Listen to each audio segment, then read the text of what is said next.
Hi, this is episode 11 of Growing with Teenagers.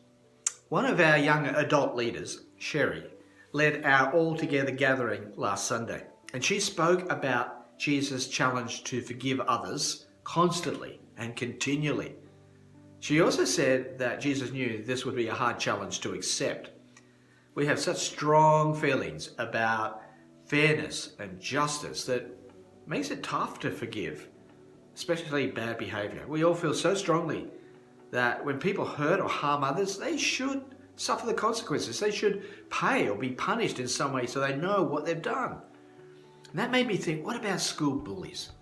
Should we forgive them? I think of, I've seen it at school and I've experienced it myself, someone who makes other students' lives miserable, makes them look pathetic, calls them hideous names, or makes fun of what they look like or what they do. Someone who seems to enjoy pushing people around and threatening bad things to them. Should they be forgiven?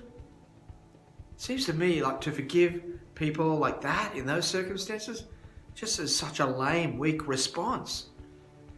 But I think Jesus' teaching on forgiving others is an approach to relationships. It's a good approach, and one that does not cancel out dealing with bad behavior head on. His teaching about forgiveness is not telling us that our feelings and emotions for justice and fairness are wrong or should be ignored. What he's saying is we just must make sure that that's the only response we give, that we need to balance it with being forgiving and merciful. For example, a man called Micah, a long time ago, said that what God wants from us is to do justice while loving kindness. And Jesus criticized the religious leaders of his day because he said they ignored the most important practices, such as justice and mercy. So how do we forgive bullies while also being committed to justice in our school community and elsewhere?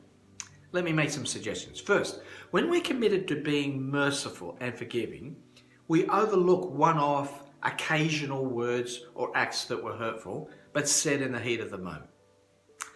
Secondly, when we're committed to forgiving others, we're not going to seek personal revenge for attacks against us. That's the lesson I learned from last Sunday's All Together gathering. God has forgiven us, forgiven me, for all our offences against him, which were deeply personal, and commands us to be merciful, not vengeful or bitter, seeking payback. If we are committed to forgiveness, we will not take matters into our own hands to work out our own ways to make a bully suffer something similar to what we have suffered. That would mean we're becoming like them, we're imitating them. And by so doing, our own behaviour is starting to be shaped by their bad behaviour.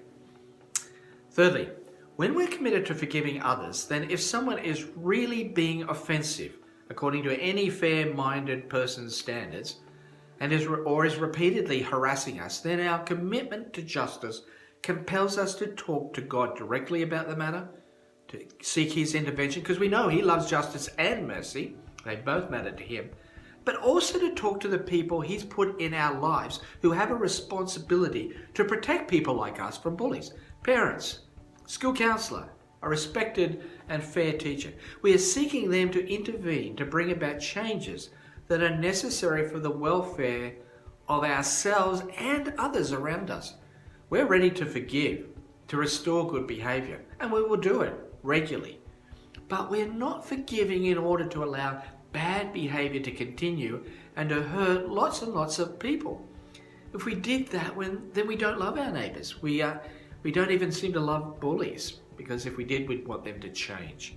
Fourthly, when we're committed to being merciful and just, it means that we will do what so many school students need and are looking for.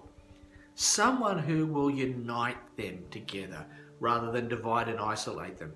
A person committed to being merciful is a person who is committed to the great work of bringing people together as far as is possible, while bullies, they pick on people who are alone. So what if you showed that a merciful heart is someone who accepts people with all their faults and weaknesses and bands them together? Just imagine if all the scared and lonely teenagers were to group together and stick together and befriend and support one another. What a strong, formidable response that would be. providing a united front to the unkind and the unmerciful. And just imagine if you were the one who helped them to come together, turning your own experience of hurt into the very opportunity to help others and address what they need. In the book of Ecclesiastes, there's this wisdom found in chapter 4, and it says, two are better than one, because they have a good return for their labor, and if either of them falls down, one can help the other up. But pity anyone who falls and has no one there to help them up. The one may be overpowered, two can defend. A cord of 3 strands is not quickly broken. That's wisdom. And it's wisdom that's telling us that there is strength in numbers, but even more than this, that there is strength in unity. And it is the forgiving and the merciful. They're the ones, not the unkind, not the bullies. It's the merciful who unite people and bring them together so that together they can overcome evil with good.